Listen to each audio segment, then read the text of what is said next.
Constantly shifting through the time-space continuum, Metron's three disciples observe the universe from the Mobius Couch.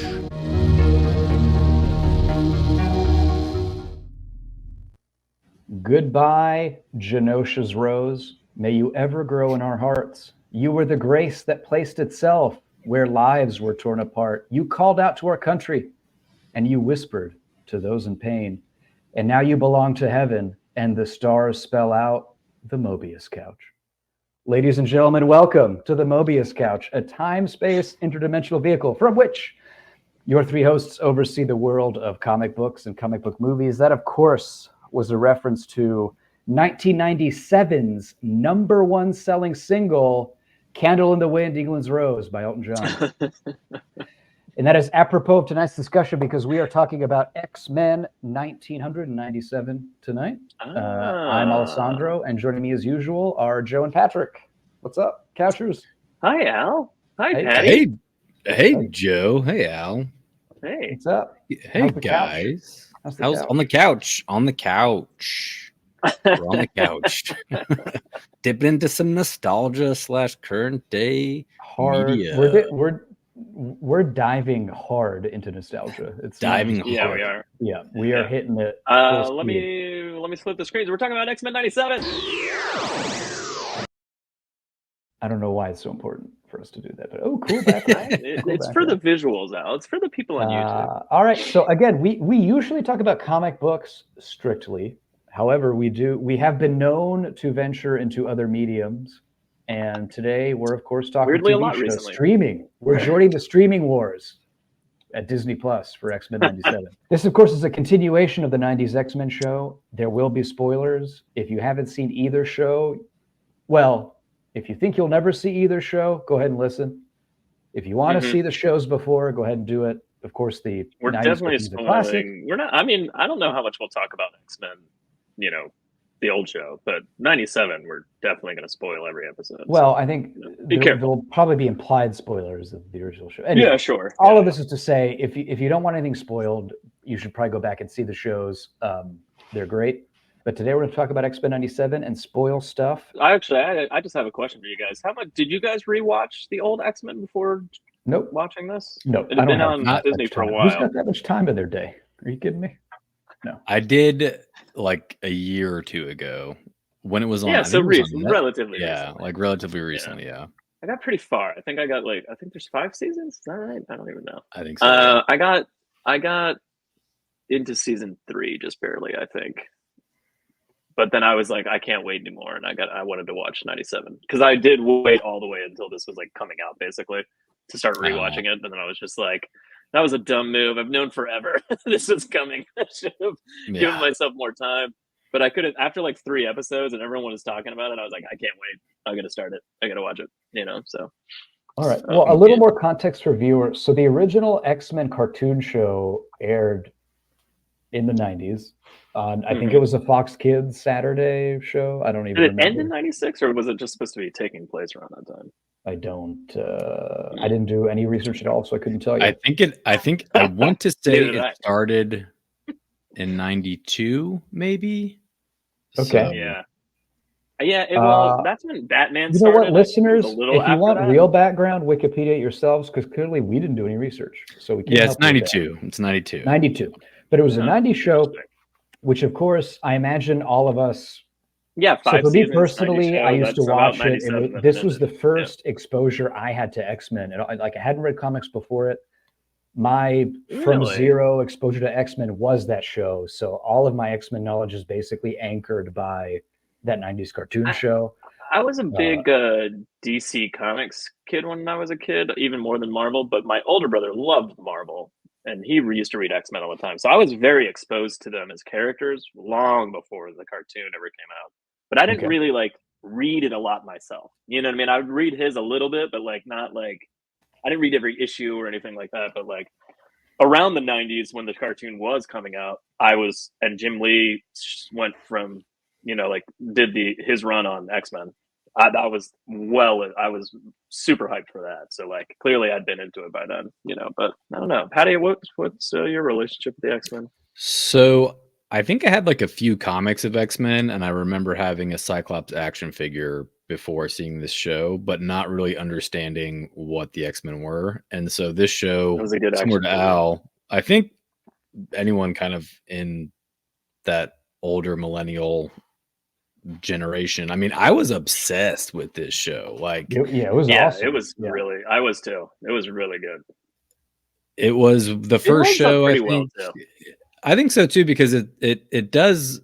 I mean, this is very adult. The new 97, but the new one's old, very adult. Yes, the old show was also dealing with pretty heavy concepts for a child. Like I Yeah, remember, it was a pretty mature show, honestly. Yeah, and if anything, multi-part they just had episodes. longer form storytelling. They took way longer to tell the story. Yeah, I feel like this season of X-Men 97 told almost the same amount of story as like 2 full seasons of X-Men from back. It went a lot. Yeah, they packed in a lot real fast.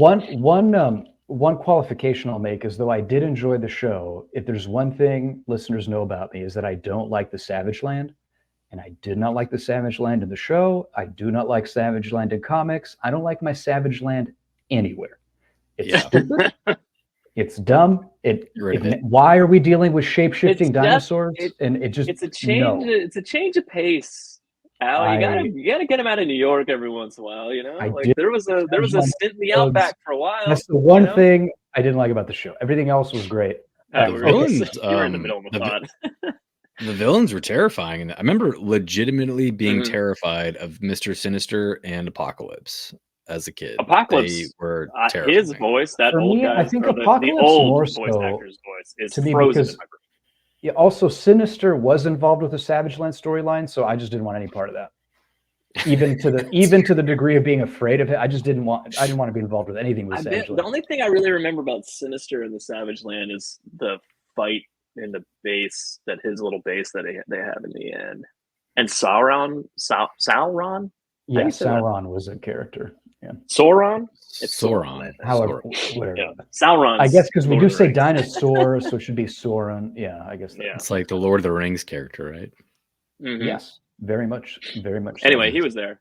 It does deal with a magical piece of jewelry in both cases. Yeah. Because Sauron shapeshifts because of it. For more background. So X-Men 97 was created by Bo DeMeo, who does not have a Wikipedia page, and so that's all I know about him.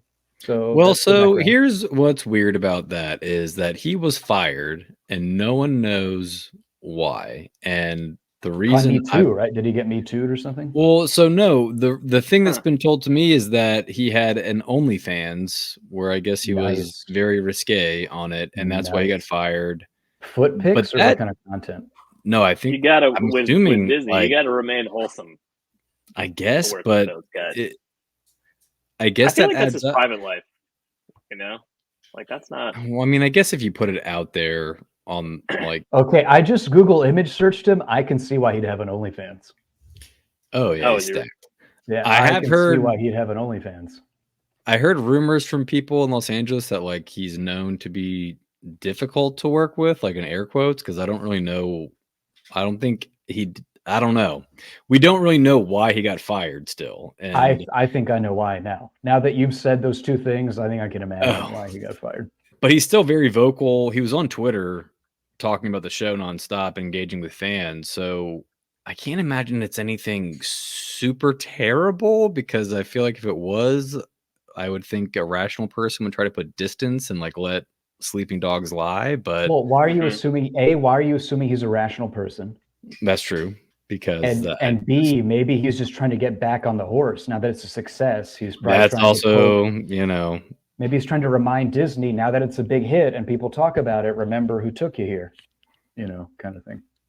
Is it a big hit though? Because people have been saying it's not a big hit. Like people have been saying with streaming, you literally cannot know because none of that is public. So it's impossible. All I know is that everyone that watched it loved the fuck out of it. So I don't know what numbers they got. It was such a hit in the 90s, and I feel like it was made for adults who were kids that clearly watched made growing up.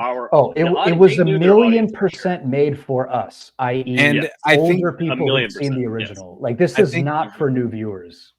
It was also made by people who watched this show as kids and probably got them into this whole genre. So it's very much like a love letter to the fans, and I think that's why it works so well. Yeah, it's Interesting. but again, and kind of bleeding into overall takes, but man, it's good. You know what I mean? Like, man. All right, well, let's go to overall takes because we gave a background, which was basically none. Your listeners, we apologize. You'll probably have to do your own research because we didn't do any. Although we did find out that Bo DeMeo had a problematic OnlyFans account. I do recommend you Google image search him because we're talking Snyder Zeus readings on this guy. Really? Well, maybe I'm overselling it, but he definitely hits the gym, and I can see why he'd have an OnlyFans account. Joe, why don't you start with overall takes? Loved the fuck out of it. Every episode. You know what's weird? I one of the things that I took away from it weirdly was like how much story they packed into 30 minutes. Like the original show was a 30-minute show, but it was like, 20 minutes because of all the commercials and stuff. So like it was but with 10 extra minutes, I felt like I was watching an hour-long episode. Every episode is just jam-packed with so much stuff going on. And it's like at the beginning of the episode, they'll start somewhere, and then by the end, it's like completely different. And you're just like, I felt like I was there forever. I felt like I lived there for a while. Like it didn't feel rushed, and yet they got so much stuff in there. It was crazy. Overall, just loved it to death. Like the animation's kicked up a notch. Some of the voices are off, but who cares? People that were like complaining about that are insane to me. But like as long as it's close, like to my memory, like it's fine. But like it's so good. Loved all they really paid, like Patty said, it really is a love letter to the fans of the show. They paid so much homage to what came before and picked up new ground as they went. And it's spectacular. I just loved every episode. Even the kind of throwaway episodes, I was still like, that was fun. Anyway, yeah, just loved it. Death. I don't really can't say anything more about it, really. All right, I'll go next. We'll save Patrick for last. Okay. I'd probably give it a B. I thought it was good. Didn't love it. I thought especially the second half had some real narrative problems. Really? And I think it's can't wait to get there. What they did, I think we can all agree, is they condensed about 19 different storylines into a 10-episode season. And I think some of the show suffers a little bit from like it's doing a lot, and some of it works well together, and some of it just feels like ramrodded in awkwardly. The Magneto story arc, the usual Magneto, like good, bad, good, bad, good, bad, like in the Fassbender movies where everyone starts with him like bad and then he's good and then he's bad. We do that again. Every episode is like, is Magneto going to be evil or good this episode? It's just, I'm tired of kind of that whole trope. That's just his character. That's who he is. Yeah. So having said that, the animation style I found jarring because it's basically the Archer animation style, but for X-Men. The action scenes do work well. They do choreograph the action awesome. I think they use their powers awesomely, especially compared to the original 90s show, which, due to budgets probably had real limits on what they could do. But this version, I think, really, they use their powers in cool, fun ways. The action scenes are good and they're epic. But my main complaints are more like narratively. I just think it's a B. Like I enjoyed it. It's a great show. Like 10 episodes. Thank you. I don't think it's amazing, and that's my take on it. Yeah. My overall take, I'm pretty much on the same page as Al with the animation. When the first trailers came out, I found the animation a bit jarring, and I felt like it was choppy. But again, when the action sequences, I feel like they really upped their animation budget because the way Jean Grey fights, like Mr. Sinister, when they're sliding around and stuff like that, and the way Cyclops uses his optic blast to pushes himself around the floor and the ricochets, and the action sequences were amazing. But there are times when people will be having discussion, specifically Magneto. I don't know if he had thick eyebrows or what, but there was something off about his like face that looked. It did look like you were watching Archer. I'm glad you brought this up because I wanted to spend about 30 minutes just on Magneto's facial features. It's strange. His lips are weird. His eyebrows are weird. His lips are weird. He's got weird marks around his lips too, like just around that area, like his mouth. Face. And then his eyebrows have like they have. You know how like you would draw lines through an eyebrow to make it look like hair or whatever. Like his. I don't remember. Maybe I have an image of it, but like I don't know if I can put my finger specifically on it, but they're drawn in an odd direction or something. Like, there's something about it that I'm like, that's so weird. Why did they draw? I don't know why it stood out. Maybe maybe he had a lot of close-ups and I analyzed it or something. Well, he looks like he's wearing a really light lipstick or like gloss or something. Yeah. It's strange. And then his eye. He looks like a wax statue, an animated version of a wax statue of Magneto. Yeah. Yeah. It's a strange. Like his face is weird. Script. It's weird. Unlike Al, I loved the storyline. I loved the character developments. I feel like they redeemed Cyclops into more of a leader. I feel like he was such a stick up the ass type character. I loved how there was like better this time. Yeah. He was great. Some touching moments with him. I loved how there was basically no Wolverine. I'd never want to see Wolverine again. I don't give a fuck about Wolverine. Like, I'm so over Wolverine. Like, I just don't care about him at all. So I'm glad you brought this up. So I was going to make a point because, like, when we were kids, we'd always talk about, like, you know, like, who's your favorite X-Men or like this and that. Cyclops. And I remember, like, in the 90s show, honestly, I loved everyone. Like, I liked Colossus, Gambit, Nightcrawler, Cyclops, because he's the leader. You know, Nightcrawler's a teleporting Spider-Man. Like, I loved everybody. The one character I never liked was fucking Wolverine. Why? And I never liked Wolverine in any version. I don't like him in comics. I don't like him in the movie. I mean, I know Hugh Jackman was the big star of the movies, but like, I don't care for him in the films. I don't care for Wolverine anywhere. And I do like that this show basically just said, like, yeah, don't worry about him. I think I'm somewhere in between you guys. Like, I don't like actively dislike Wolverine, but I agree with you. He's like one of my least, like, if I was to rank every X-Men that I loved, like from top to bottom, he'd be pretty close to the bottom. You know what I mean? Like, I don't think he'd be last, but he'd be pretty close to the bottom. But like, I don't know. He does fun stuff. Like, I like some of his comics and I like some of the things he's done in the show. Yeah, I don't know. Like, they didn't force him down our throats like they usually do. Like, when they had that one cartoon called Wolverine and the X-Men, I was like, fuck you. You know what I mean? Like, I was just like, I'm like, and I'm not even gonna watch this just because of what you called it. But like, you know, they put him out in the front way too frequently, and they did not do that in this show. No, in this one, I think he has an appropriate role. He has an appropriate role. Yes, he's the heavy hitter, you know, fighter of the team, and he sits in the corner until they need him.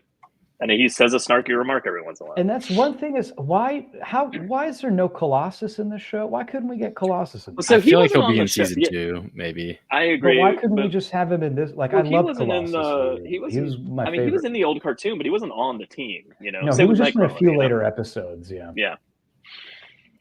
Well, I just remember him screaming Ilyana a lot. Ilyana. Yeah, I think there was an episode. There were several Russian episodes, like dealing with Omega Red and stuff. Right. I think he was just kind of a side. Well, there was one specifically. I know there was a Juggernaut Colossus episode where they're together. But he was just like randomly there. I think like Jubilee was there all by herself or something, and Colossus was like randomly nearby. I just started helping her against Colossus. Or I mean, Juggernaut. So another person who I would love to see in season 2 is Juggernaut. I love Juggernaut. Juggernaut's pretty great. He's so fun. I liked how little there was of Wolverine. I liked that. I felt like you were supposed to hate Charles Xavier. Like, I hated him. Yes, I've always hated him, but I felt like they wanted the viewer to hate this motherfucker, which I was on board with. I loved that they elevated Jean's character from what she was in the original. Jean was great in this. Yeah, she was elevated as well. Yeah, I agree. Yeah, she was great in it. Storm too. Like Storm. Yes, that's my last overall take. What they did with Storm. Granted, there was people mad that she didn't have a bigger role in the finale, which I kind of agree with because every other member had like a big moment. Yeah. But what they did with her, I feel like her storyline was But she had like a full episode to herself practically. Yeah, and I liked her kind of spirit quest that she had with Forge going on. But honestly, like even Rogue, all the female characters, I thought, I mean, they honestly had bigger roles than the male character. Like this season was really a lot about Rogue, Storm, and Jean were pretty much the central. Oh yeah, you are right. I didn't really even. Yeah, I mean, a lot of the central action really revolves around the three of them. The Madeline Jean dynamic too. Yeah, right. Madeline / Jean. Can we talk about them as the same person? They're clones. They're basically the same person. I also love you're having sex with your own wife. It's fine. Yeah. Yeah. It's also Madeline Madeline in her little dominatrix outfit. Oh god, I yeah. don't mind that. I don't. Mind I that. also just my last note is overall like I loved. They clearly pulled like Jean and Madeline and Storm all have big magical girl Sailor Moon moments with transformation sequences, and yes, it's fantastic. I was gonna mention it later. They all do the like shoujo manga that. transformation. Yeah, it's pretty good. Yeah, so I give it A plus. I fucking loved this show. Like I loved the weekly releases. Like watching it, like I didn't want to binge it. I was looking forward to it every Wednesday. It was A+. It's A+, and a B apparently. Yeah. So average is what? A minus, A. We could round up to A, I guess. Yeah, we'll round up. All right, but let's talk about. So this episode, ladies and gentlemen, we're going to do 2 episodes on this because it's a huge topic. So the first episode. Yeah, we're going to do 1 through 5. Yeah, we're going to do episodes 1 through 5 of the show. So FYI, we're going to talk about episodes 1 through 5. We don't have to do really episode by episode, but we're going to keep our discussion to kind of the first 5. Which is episode 5 is a good. I mean, it's a turning point in the act of the show, like just in terms of like how the show feels, you know. So like it's a natural stopping point. If it wasn't halfway, it's still a natural stopping point of what. So the main premise we set up is at the end of the original show, Charles goes off to space to be a space bride. Did we know that? Shi'ar Empress. Well, he's sick. Yeah, he's sick. He's sick, and Lilandra comes down. Dies, doesn't he? No, she's like, we have technology. Even in the original show, they go together to. Yeah, like, we have technology to heal him, but you'll never see him again. Type thing. Again, I didn't get to the end, so I don't remember. And we should have known at the time because the X-Men were happy to just say, "Oh, we never have to see him again." Okay. Well, why were they? Go heal. We should have known that was a sign. Why were they like he's dead then? I feel like because he was never. Lilandra said he can never return to Earth because like he's so sick that without the Shi'ar medicine, he would die, which was clearly a lie because they healed him back. He's totally overnight. Yeah. But so the premise of the show is that Xavier is perceived as dead, so Magneto inherits the role of headmaster of the Xavier Institute, and that's kind of I mean, it happens at the end of the first episode, but that's kind of like the general premise of the first 5 episodes. I thought it was really fun, but it was a big. It's like if I died and then my wife finds out in my will that I gave everything to like an ex-girlfriend. Like it's like what was Cyclops must have been like, what the fuck? Well, he very much I mean, that was a big part of this. The episode begins much in the same way that the original series started with Jubilee, a teenager hunted by Sentinels who joins the X-Men. Mm-hmm. This series starts with is it Sunspot? I forgot his actual name. Sunspot, Didn't care for Sunspot. He didn't bother me. He's a 1%er. He's a 1%er. So but in terms of like him and Jubilee's relationship, he has an arc. He grows as a person. If he doesn't show up in season 2 and no one ever mentions him, I wouldn't care. Also, he's mutant or human. You're a 1%er. You can burn with the. He could be. You know, all the cameos at the end. And granted, this is part 2, so I don't want to talk about it too much. But there's a lot of cameos. But like.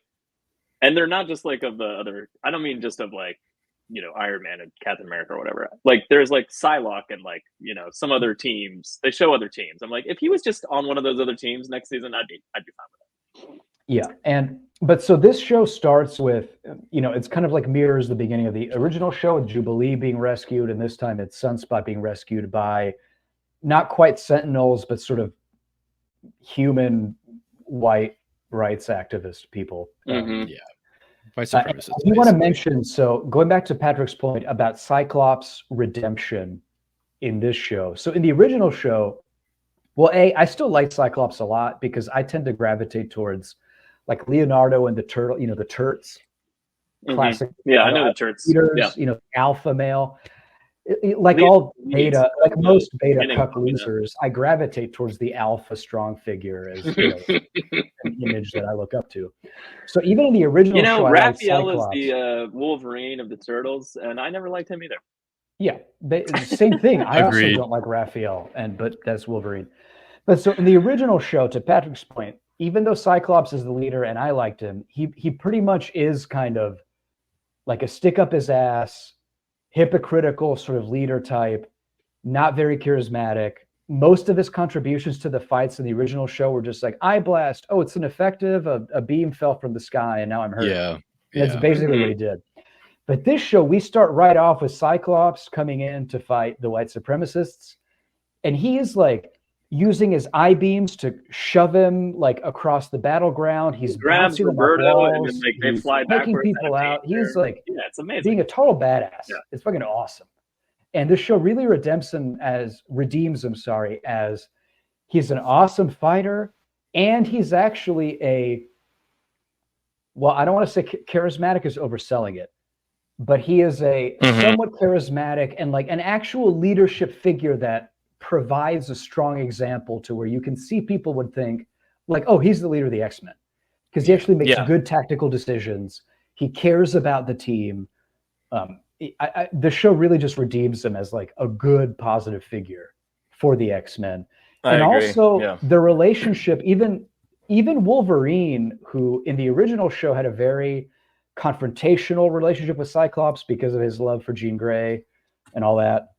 But even in this show, when Cyclops is like, we're on the battlefield, we're doing X, Y, and Z, even Wolverine is like, all right, let's do it. Like, even just the way other team members respond to his leadership is different in X-Men 97.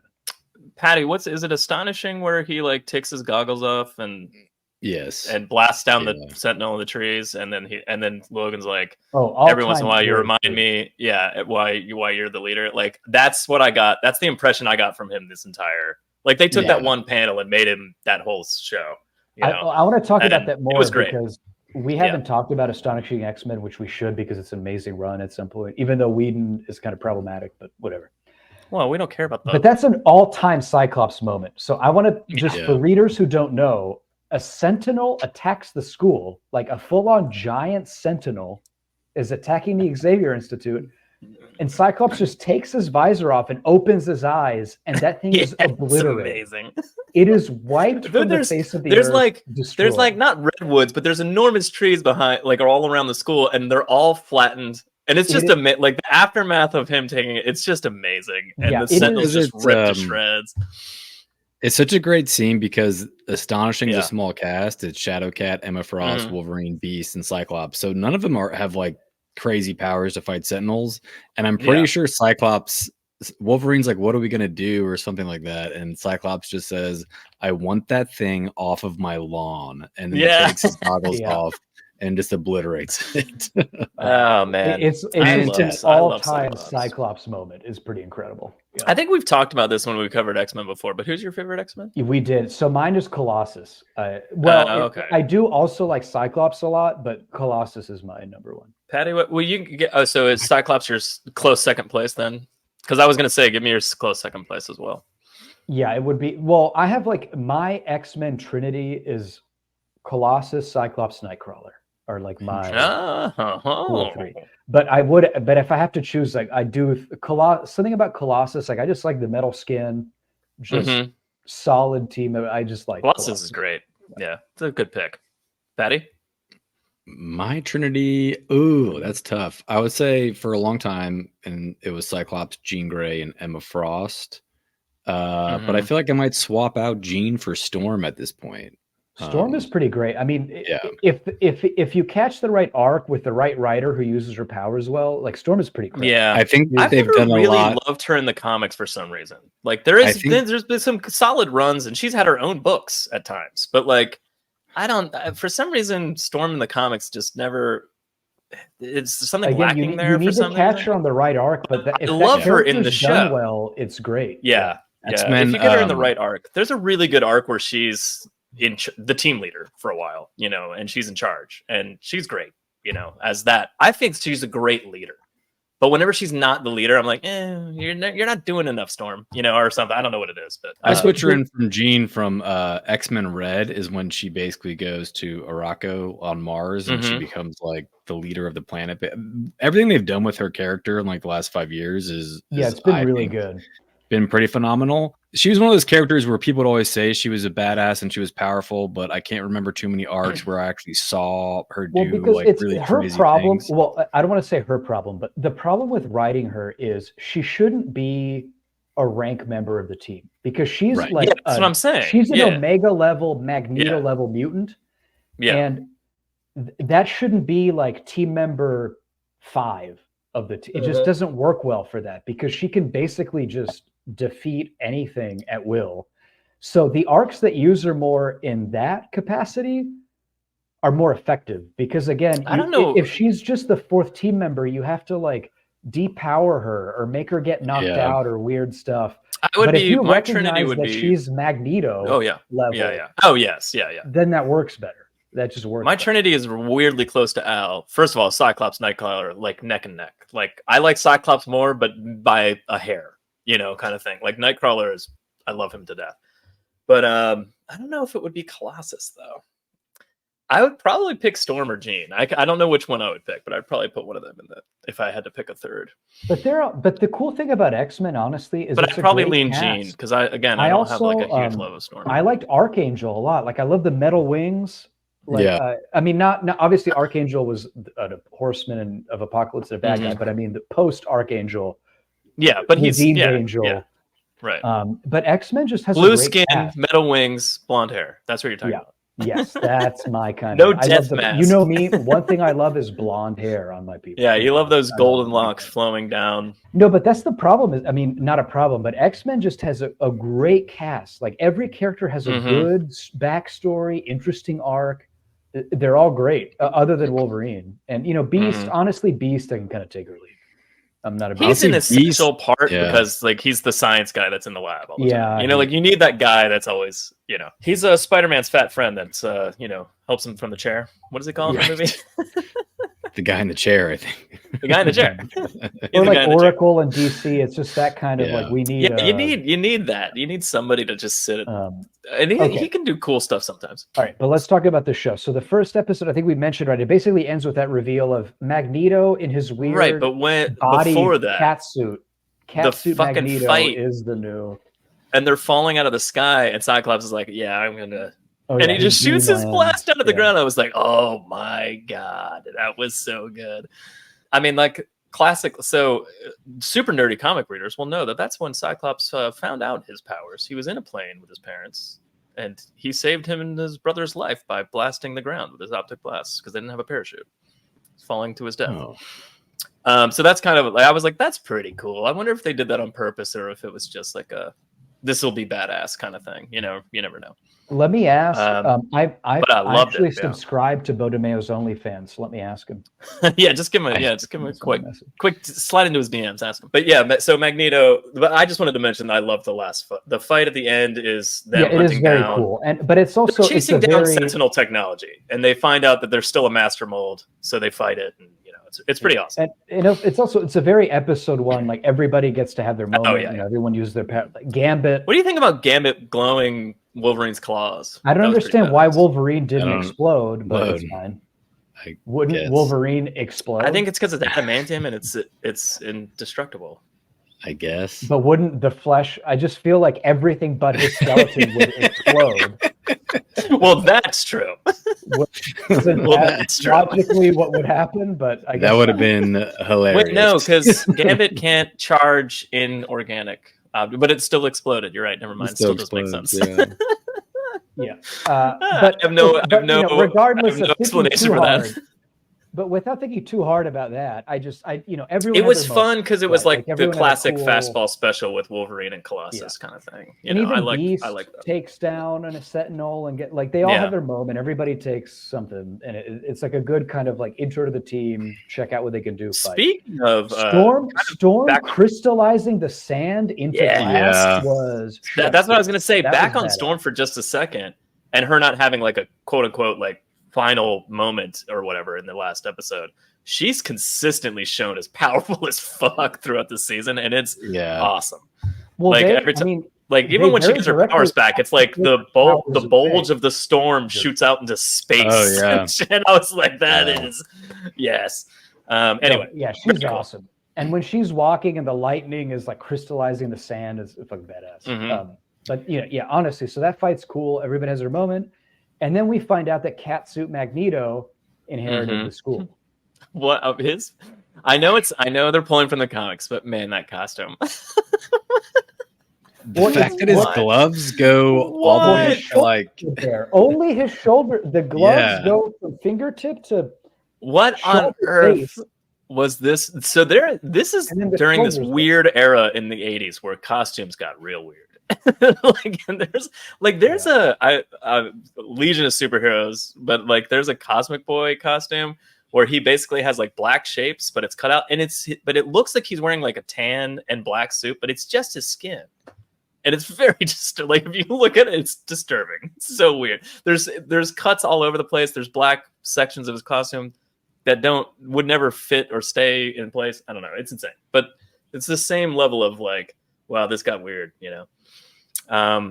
But he joined. Yeah, it was a weird time. Charles' will was that he takes over, and and I will say, I know I complained about Magneto's back and forth, good, bad, good, bad, good, bad. I will say, in Magneto's defense, at this point in time, his best friend leaves him the school as a will, and he gives it a shot at working with humanity and being a hero. He does seem to genuinely think like, all right, I'll give this a try. It lasts. And he even puts up with all of the UN's bullshit and the trial and like all the shit that's going on. He's great. I mean, the scene of him rescuing the Morlocks, and then I didn't realize it on the second watch through. He saves Leech, and he tells Leech that you shall never be afraid again. And then that's why he stays with him. Yeah, that's episode 5 really calls back to that. Yeah, I loved how he saves the Morlocks and he gets them transit to Genosha where they'll be safe. And I love how he goes to the mansion and just like scolds the X-Men, being like, you would have thought with your vast wealth and resources, you all would have done this and gotten them out of those sewers like years ago.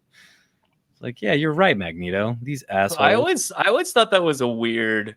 Like, I get it for an initial story arc or line, you know, like, oh, there's mutants in the sewers that are scary looking, so they hide because they'll be hunted down.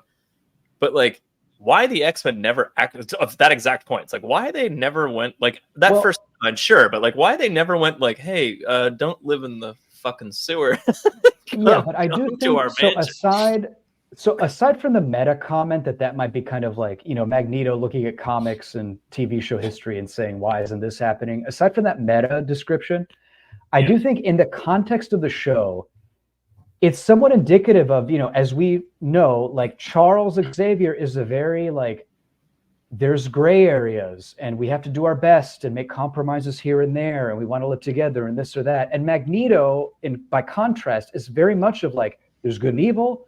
There's black and white.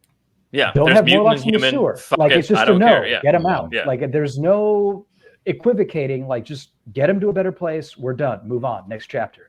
You know, it's a decisive, like, I know I have a clear black and white view. I know my moral code. I'm going to enact it. We're done. Chapter 2. Right? As opposed to Charles Xavier more, well, everyone's got a viewpoint. We have to accommodate this. We have to accommodate that. We're not sure. We have to be careful. And, you know, Magneto's a little bit more of a bull in a china shop viewpoint. Although, again, at this point in time, he's still trying to enact Charles's dream, but still through that paradigm of, I know what's right, and let's just do it. I'm going for it, and we're just going to get this done. And plus, what do you think about the trial and for having like an Omega super powerful mutant doing X-Men missions is effective? I thought the trial with the UN was great. I thought Magneto's speech about how the oppressed can become oppressors was interesting. Like how if mutants really got control.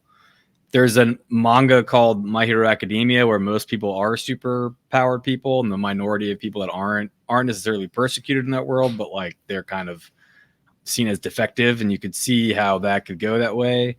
When the Friends of Humanity attack the UN, though, and they're saying they want to kill Magneto and also the judges of the UN, and the judges are like, but we hate mutants too. It was very January 6th vibes. Like it was very January 6th. It was. Yeah. I think that was intentional. Yeah, I think that was. Yeah, I think a lot of it was like lots of parallels and allegory things happening with this season and our current. But I did enjoy. I mean, it was pretty heavy-handed. But Magneto basically, after the Sons of Humanity attack and everything, he erupts from the ground. The UN stage and flies them into orbit. And basically displays to the leaders of humanity, I can literally kill the world whenever I want.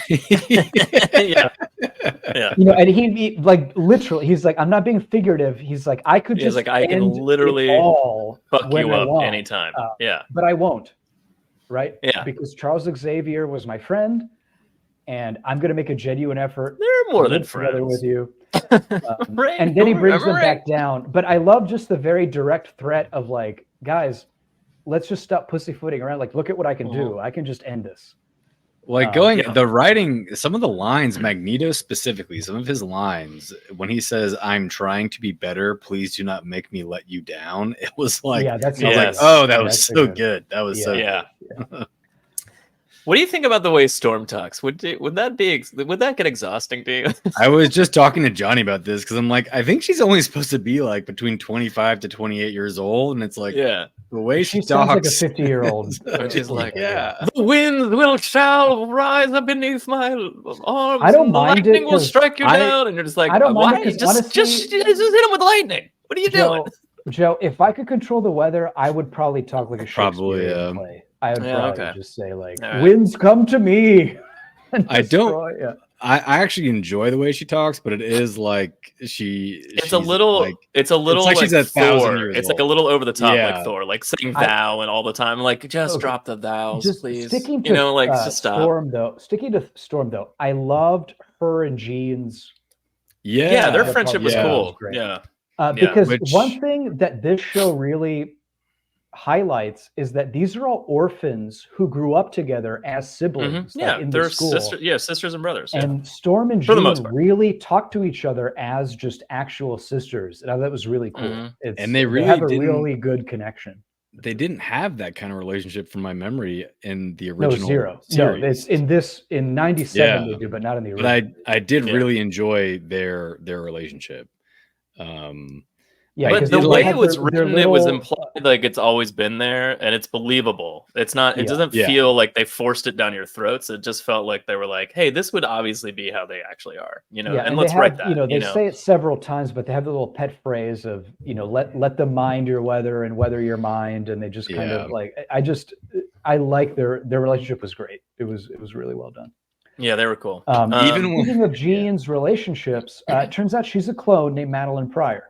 That was the way the X-Men break that news and handle that. It's like Beast is like, actually, turns out this bitch is the clone, and Magneto's like, oh, this bitch is the clone. They're all just like talking like she's not in the room with them. It was I admired. It was very dry and like logical and matter of fact. Like, this is the clone. Yeah. But so they find out. So this whole time Jean's been pregnant. She has a child, which in the meantime, a human doctor refuses to deliver because... Oh, what a piece of shit, man. And I loved seeing Rogue use her powers that way because you never really see, at least not in the original series, it was rare for you to see her use her powers to absorb knowledge for a specific reason. For a specific reason, yeah. She did it. If to my recollection, she mostly did it to like knock people out or like to get rid of them for a minute or whatever. I'm just having a flashback now of when she tried to do the Juggernaut, and that going back to how the original series was like an adult content, like that traumatized me when she loses her mind because it's too much power and she starts screaming about Charles and how Charles was the favorite child, and then Storm tries to grab her and she starts screaming. That fucked me up, that episode. That just came back to me just now. Okay, but so Madeline and Cyclops have a child that Sinister kidnaps. Jean used to scream a lot. But just to kind of fast forward, because we don't really have to like talk about plot, but so Goblin Queen and Sinister child, pretty awesome because he wants to inject it with a technovirus to make it immortal.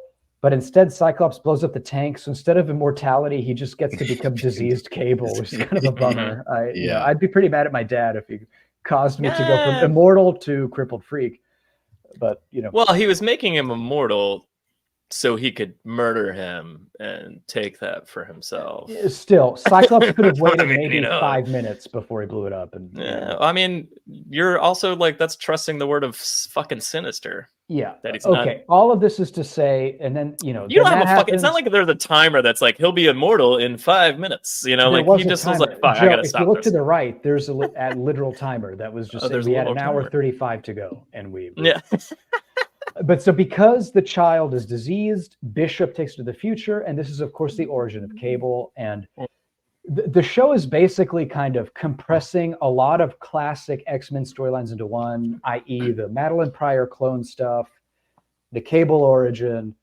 Yeah, the Goblin Queen was the Goblin Queen. That was a thing for a while. Of, like that was an Inferno storyline. It crossed over all their X books. It lasted a while. There was Demiurge. The show is just kind of compressing all of it into like a 3-episode. This is who Madeline Pryor is. And you get it. Kind of thing. I did not mind them taking just one episode to do Inferno, and Madeline. I didn't either. It was Madeline fine, being evil because of Sinister's influence, and once that was gone, she was like good-ish again. I like that. Yeah, I like. She was conflicted, but she was still good. Yeah, yeah. And Madeline's going back to the animation when she is fighting Magneto. That was one of my favorite fights of the entire. That's a great fight. Season. Yeah, it was great. Was awesome. It was so good. I really liked, it's up on the screen if you're watching YouTube, but like I liked how Morph was constantly cameoing other characters by like morphing into their like, so he was Ileana. So to what degree, when he morphs into someone else, to what degree does he get there? Like if he morphs into the Hulk like he does in the later episodes, does he just flat out have the Hulk's powers? No, I don't think so, but he can he can shoot Cyclops beams if he's Cyclops. No, he can't. No, can't he? No, I swear he literally did that. It's just the physical attributes, and in my opinion, I think like he takes. I'm thinking of Mimic. Form. Sorry, Mimic can do that.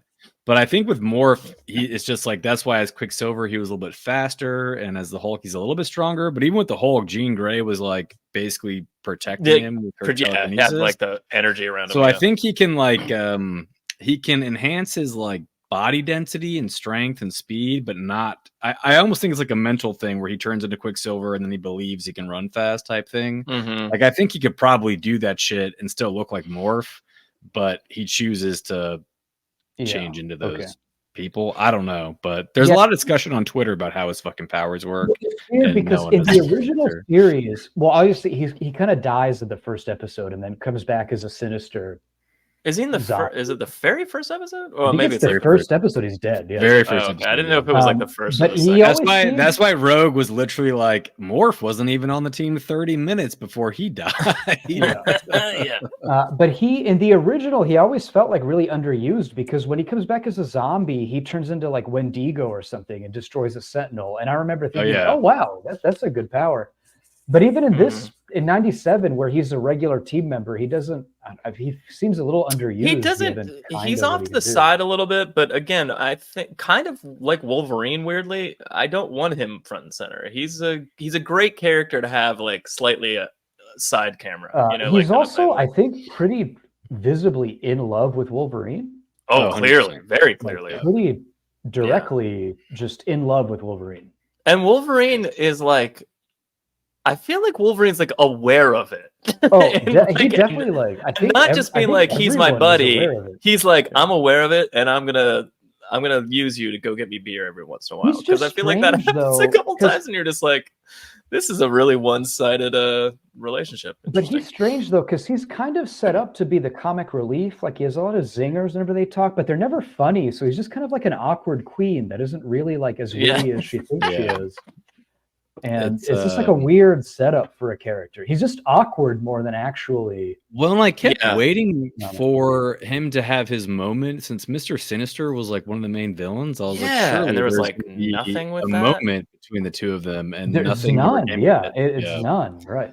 It was kind of like, I don't know. I liked how they treated him and thought of him as the current version of this character, But overall, he didn't really have any strong beats, and especially when Sinister was around, you'd expect something more, and there was just like kind of not, kind of didn't come to fruition. Back to the overall story, like the Madeline Pryor arc is sort of the main through line of the first 4 episodes, and I do want to say Madeline Pryor in the black outfit, like Jean should dress like that every day. She looks great. Yeah. She looks great. She did look great. Yeah. And then we get to episode 5, which is a little bit of a departure because it's about Genosha. I wanted to talk about episode 4 just for 1 second because Storm loses her powers. Forge is trying to give her powers back. And I laughed my ass off when this happened. And I don't know if it was meant to be funny, but Forge has like an artificial arm and leg. And Storm asks what happened, and Forge just goes, "I was a soldier. There was a war." And there's like a pause, and you think he's going to continue the story, and then Storm just interrupts and goes, "I miss flying." Like, just brings it back to her. Forge is having like PTSD moments, and is like, it was dark times. There was a lot of death. I miss. Storm is just like, we're talking about me right now. Yeah, I'm like, you're the one that you asked me, and now she's like, anyways, I miss the Motendo episode. First of all, that's all I'll say about episode 4. I appreciate that it was half of an episode and not a full story arc. So there's that. Great. Yeah. You know, like, and it was just fun that it was video games and not TV. So that was kind of fun. Yeah. Other than that, you know, who cares? It was kind of interesting, but yeah. And then Mojo lost a lot of weight because he's fed by the viewership, and apparently his viewer numbers are low. There was a really funny moment when they're first getting like, attacked by the cords and going into the video game. And as it gets all bright and the lights, it gets light and, it fades to them being in the game. Like, there's a dial-up modem sound, and I was like, that was pretty funny. Like, there's just like just a little bit of that's good. This is good. Thanks for constantly kind of peppering in it's 1997 moments for me. It is 1997. Just a small tangent on the video game aspect, though. I don't know if y'all noticed, and I saw it on Twitter or X, whatever you want to call it, but a lot of the choreography with the fights were based off of that Capcom Marvel vs Street Fighter video game. Like when Rogue when Rogue is losing her mind and like fighting the government and breaking the tanks, like a lot of those action sequences are her special moves. I vaguely remember that. Yeah. Same with Cyclops. I didn't use Rogue a lot in that game. Yeah. But anyways, that was my one note about video games. Let's go to episode 5. My love of Cyclops. That's why I always use Cyclops. So episode 5 is basically, I think, a lot of people's favorite episodes because it kind of is like a big shakeup. Big events happen. Yeah. So it's based on Genosha. Genosha is this I was going to say human. It's not a human. It's a mutant island. It's a mutant nation. That's being recognized by the UN. And Magneto is basically being like conscripted by the Genoshan Council to sort of be like their leader, their president, like on the council and kind of leader. And on the council is Emma Frost. It basically kind of mirrors the Krakoa. Like, he shows up to just talk to them. Emma Frost and several. It's very basically Krakoa as Genosha. 100% with a ruling council. So the council wants Magneto to like take over, and then Magneto wants Rogue to take over because he needs a queen, or so, which who needs aristocracy? BS. It should be of the people. He's just courting Rogue. It's just another move. It's just another chess. It is. We earlier found out that they have a backstory because apparently Magneto can magnetize his body and touch Rogue, and so she's into that because who doesn't like to be touched? Everyone. Yeah. And I felt, I have spoilers, but Gambit dies in this episode, and I felt like it was a Gambit. I don't know how long he was introduced, I think, in the late 80s, and I think most people first learned of Gambit through the original TV show. Yeah. And I feel like he's never been more badass than he was in this episode. Like, the way he uses his powers, the way he fights is amazing. But having him be one of the guy that like dies, I feel like it was like a weird metaphor for like moving out of that 90s mindset and into the more modern day, how everything is not so black and white and gray. Gambit is very 90s. He's very 90s, and I felt like you killed off the most 90s character you had. But I think some of it too is I do think that, just thinking back on discourse, like Gambit was sort of the a fan favorite of the original show. He's the kind of outlaw, roguish, charming dude. Like, he was like a popular character, and so I think they did want to just kill someone that would have a real impact on this audience specifically, on the viewers. And then also, can we talk about there's really fascinating cuck dynamics going on, because originally Gambit gets cucked by Magneto. Because he and Rogue have all. I love when Morph does the bit where he's like, "Who's in the danger room next?" Oh, Rogue and Magneto. Rogue and Magneto. Rogue and Magneto. And he's like, "That doesn't say that." And then Wolverine's like, "Oh, you got him." And he's like, "Yeah, Wolverine." Well, I think even I think Morph. We're best buds. Morph just has a line that's just kind of like, they're fucking, bro. Like, he basically tells them, like, dude, they're in there. But so if there's one thing I know, it's that they're fucking. Yeah. But so Gambit gets, the first cuck is Gambit gets cucked by Magneto because he can have sex with Rogue, and Rogue is like, look, Gambit, I like you, but Magneto can touch me. So he wins, right? But then, plot twist, Rogue and Magneto have a dance and they kiss, and then Rogue realizes actually physical contact only means so much, and the romantic chemistry I with Gambit wins out. So Magneto gets reverse cucked, and she actually picks Gambit. Yeah. So I thought that was an interesting. Does he ever even learn that though? By the way, because the fight happens because he died. No. Yeah, that's sad. Yeah. Also, so in Rogue, and did y'all get the impression when Rogue enters the dance or whatever, and all eyes go on Rogue? It just reminded me of like every late '90s, early 2000s. Yeah, teen like movie a She's All That. So yes, she gets to the ball and everything. Having said that, Rogue looked great. I mean, she looked. She did look good. So yeah. I get that. Also, Nightcrawler pops up in this episode, and Kurt has like Joe. If you go back to the earlier screens, that scene where he puts his arms around Rogue and Gambit, like he's like, my smile was like again. Ear to ear. Wonderful. I was like, I love Nightcrawler so much. It's ridiculous. Also, this show, like I said, again, in the Cyclops original show, Nightcrawler, right there. And in the original show, Nightcrawler has kind of a bit role, but in this he's one, very going back barely to in the show. the Krakoan age, they really play up his kind of. He's like the spiritual, like mutantry. He's the religious liaison, I guess, for everybody. He's like the philosopher, and he has so many good lines when he's talking to Gambit. I think he's talking to Gambit. They're talking about love, and Gambit saying how him and Rogue, it's not going to work, blah, blah, blah. And Kurt says, love is best measured in what we forgive. And I was like, wow, that's like a really, and I feel like every other line out of Kurt's mouth was something like that. Yeah, it's very big. Also, his support of both of them throughout is amazing. Yes. Yeah. And I know they act like they're old friends when he first shows up, and I guess they kind of are, but like, they are, yeah. Well, clearly some time has passed between series. Yeah.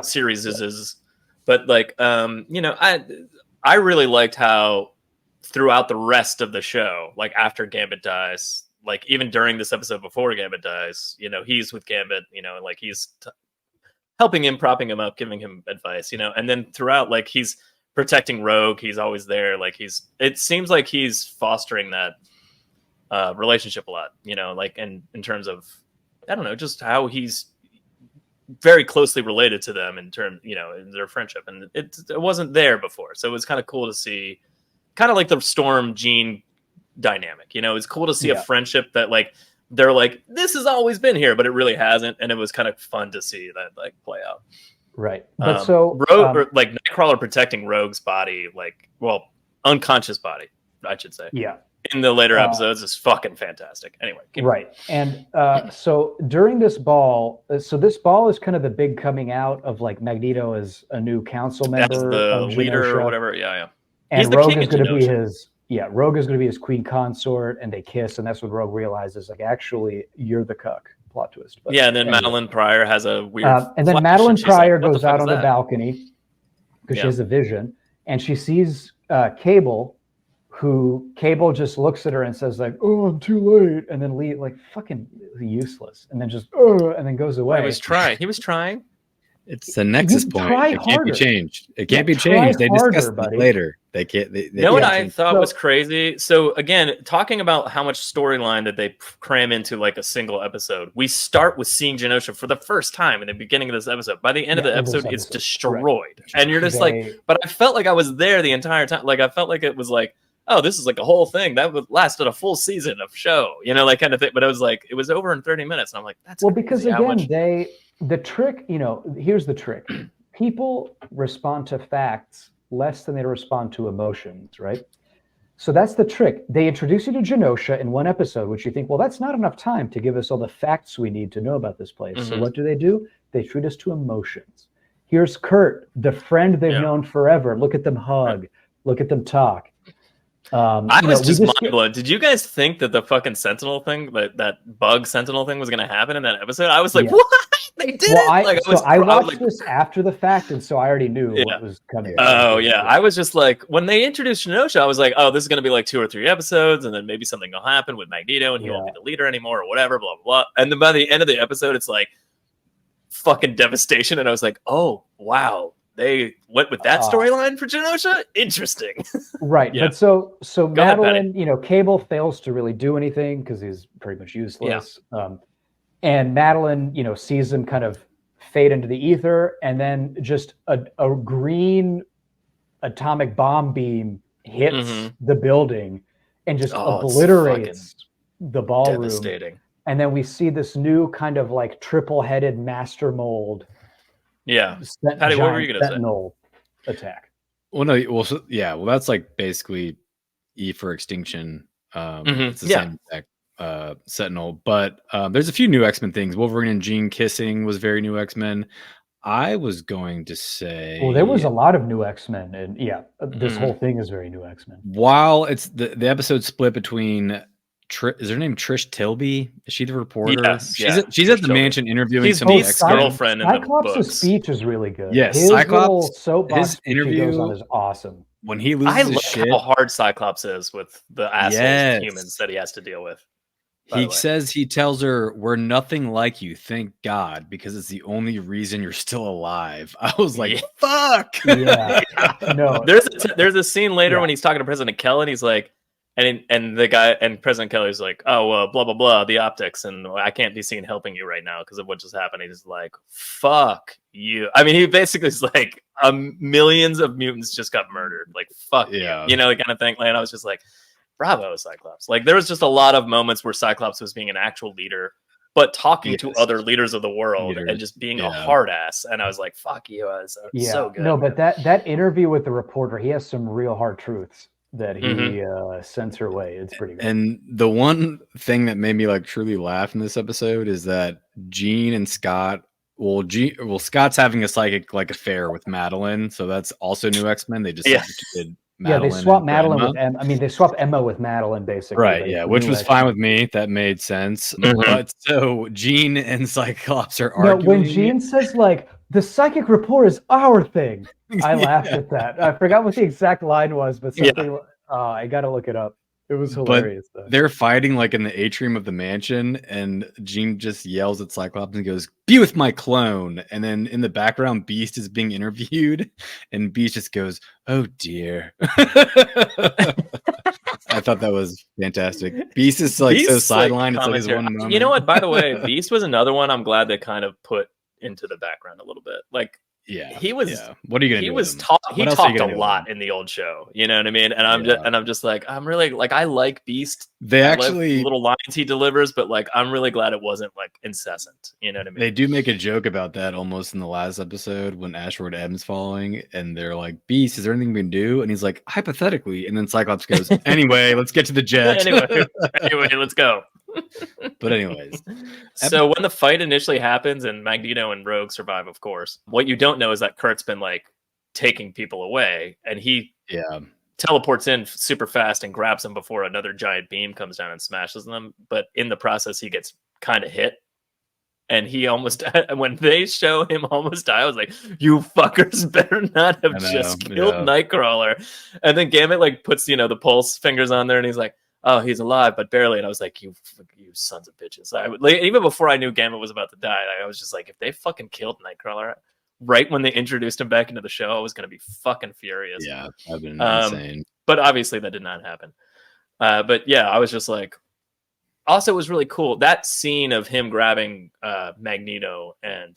Yeah, it was great. He was just saving everyone. And Rogue was fantastic. Like the way he like twists away with them, like he grabs them and he's like twisting backwards, and the beam's coming down and it kind of like scrapes his back. It was pretty badass. And then we have to talk about so there's two deaths we think happened because the Sentinel shoots its beam at Magneto, whose force fields him and Leech, and seemingly they all die because like the beam just kind of blows up and the Sentinel says something like, "Omega threat eliminated." So what they find when Nightcrawler pulls them out, what they find out is that there's some of the Leech and some of the other, what do they call?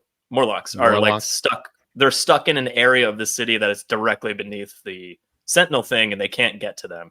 So Magneto and which again I thought was really cool, how Magneto and Gambit and Rogue, even though Gambit wasn't aware that Rogue had chosen him, and like all the emotional shit's Gambit happening, they just immediately go into action and don't care. Like they're just like, we're a team right now, and they just focused and went and fought the thing, and it was a really cool plan. Magneto was like, I'll do this, you guys do that. It was awesome. Yeah. But isn't it really the most cuck thing to do, to believe you're a cuck and still go out there and do your best to save? Well, I think Gambit's reaction to Rogue basically breaking up with him and leaving him for Magneto was pretty mature. I thought he had a pretty emotionally mature response.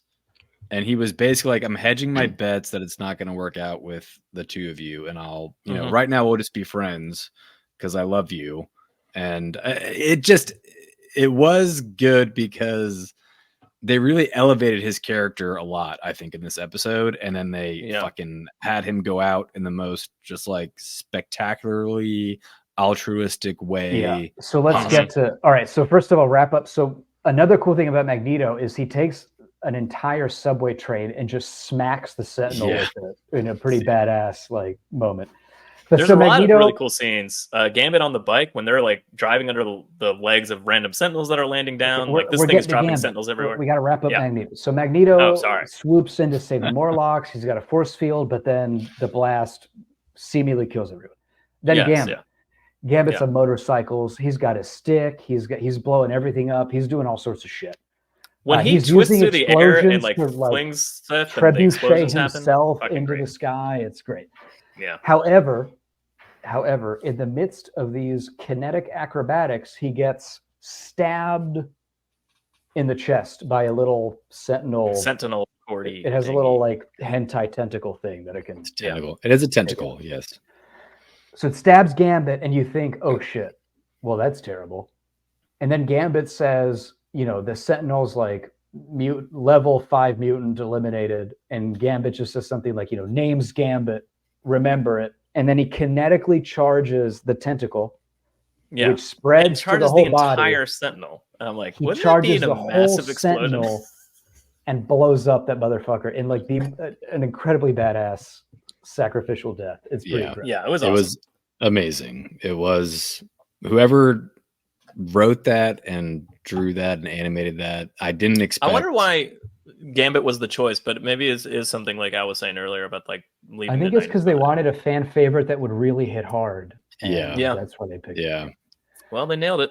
But it's also very, Patrick, you and I more than Joe are kind of anime fans, but Gambit's death in this is very like manga anime style. Like Jiraiya and Naruto, Hughes and Full Metal Alchemist. That type of kind of mid-arc, really important character dying and then staying dead, right? Because it's like the emotional impact of that is big. It really kind of harks back to manga anime style of just, we're going to take out an important character, and that's just it's also very kaiju, like with the giant thing attacking a city. There's a lot of influence. I mean, it was just taken from the comics as well, but that whole thing is still there. Great. So that's and episode 5 ends with that. Like Genosha gets cratered and millions of mutants die, and Gambit dies saving them, and that's it. Yeah. It's a good break for this episode, but it's also a good break for the season. And then like the second portion of the season really takes a different turn. Everything becomes much more serious. They lost a member, but also so many millions, thousands. I don't know. Genosha in the comic or in the cartoon is much different. And they mention millions. I think it's in this too. In the comic, it's millions. In the comic, it's definitely millions. I don't know if it is in the show. In the show, Magneto says thousands. So I don't. Okay. I don't really know. Yeah, I don't know if like millions of mutants were there already, but because again, it was just starting. But. Yeah, I wrote Genosha. Holy shit, that was short-lived. It was. Really good. But let's wrap up. So that was the first 5 issues. First 5 episodes. Our general take, and that's it. Like we're gonna take a break, and then we'll see you all in a couple weeks in episode 2 with part 2. It's 6 through 10. Wait a minute. Wait a minute. My right ear Bud, do you hear like a buzzing, kind of like a "Does this pass?" Well, I don't have an earbud in my right ear. Is that why I'm not hearing it? Oh wait. Does this pass the Bechdel test? The Bechdel test. The Bechdel test. Patrick never sings the Bechdel test. The answer is probably no. The first 5 episodes might not, honestly. No, there's the Storm Gene stuff, right? Yeah, Storm Gene. They talk about, they have that whole conversation about Gene wishing. Oh, right, in the bedroom. Yeah, in the bedroom. Yeah. Okay, it does pass the back. They do. Like have when that. Storm like leaves the team and gets on the bus and drives, which is so true. weird. I was thinking it didn't happen. The Xavier fortune that they used to transport Morlocks, and she was like, "I'll take a bus." I'm gonna also. I think I'm gonna Jack Reacher this stuff. Any C Morph is in, could be a Bechdel test pass. Really. Yeah. Think about it. I mean, it's even. Yeah. Well, they go by they them, and I appreciated that. Even when Rogue is giving a very fiery speech, she still says the correct pronouns for Morph. So that I disagree, because in 1997 we weren't woke yet, so they wouldn't have known to use they them. Also, I was joking. Obviously, woke culture is wonderful, and I love it, and I have nothing negative to say about it. My one random note that we didn't really talk about was that when they're fighting demons in episode 3 with the Goblin Queen, Cyclops shoots Bishop to charge him up, and I was like, yes, why didn't they do that more often? Oh yeah, that was really badass, because there's a few instances of power usage across the board with all the whole team where you're just like, about time someone like thought of that or did it actually, and but because that's the kind of like theoretical nerd conversation you would have with your friends like at school or something while you're eating lunch or something. We're like, what if Wolverine's claws charged? What do you get blown up? Well, like kind of thing like that. Remember in like the Avengers movie where they're fighting and Iron Man just shoots the shield and they do the beat, and you're kind of like, finally we get to see that in a movie. Yeah. And it's kind of a similar use your powers like in an intelligent way. It's kind of cool. Yeah, why doesn't Storm just have a constant beam of electricity shooting into Bishop's back? A shield, actually, that's kind of a bad example. But Bishop kind of has Sebastian Shaw powers where he like absorbs. Yeah, he absorbs, but then he can shoot it back out. So absorbing the. But again, is it really more effective than just directly optic blasting? I'm not sure if we're really just adding a middleman. He can amplify it. Maybe I'm wrong. Okay. Also, you can't convince me that shoots it. You can't convince me that Bishop accidentally lost Nathan in the time stream. I feel like as soon as he dumped that baby. As soon as he was out of sight, he's like, I don't need this. like no one even asked Bishop like, hey, do you want to raise this fucking kid for the rest of your life? He's like, sure. I don't think they were asking. Were they asking him to raise Nathan, or were they just take him to the future where the technology will heal? 100%. Bishop was like, this is my ticket back home, and this kid can do what it wants. I'm not dealing with a child. They were sending him back home already. It's a diseased child with a technovirus. I'm dumping that in the time stream and not bringing that home. He's just flying through the time stream and he goes, whoops. Yeah. Oh, no. Baby floats off.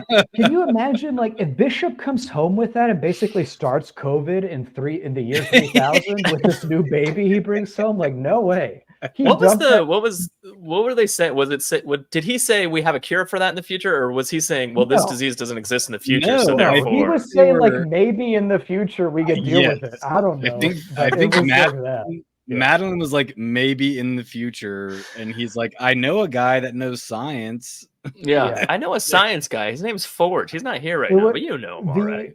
The event was very much like Madeline's like, well, in the future maybe we can cure it, and Bishop just said, sure. Mm-hmm. Yeah. Okay. Sure. Give me and the also kid. Cyclops is like, I will not abandon my child, and then he just leaves the room right after that. He's like, whatever. Yeah. Anyway, that was the first 5 episodes. That was episodes 1 through 5. We're not going to do our normal pass review or whatever, we'll recommend or not recommend kind of thing, because we'll save that for the end. But for terms of just these 5 episodes, I'd say watch them. Anyway, we do need a good journey. Look, whatever. Yeah. Forget it. We'll see you in part 2. We'll see you in part 2. We're done to the next one. But we need a good journey. Good journey, Couchers. All right.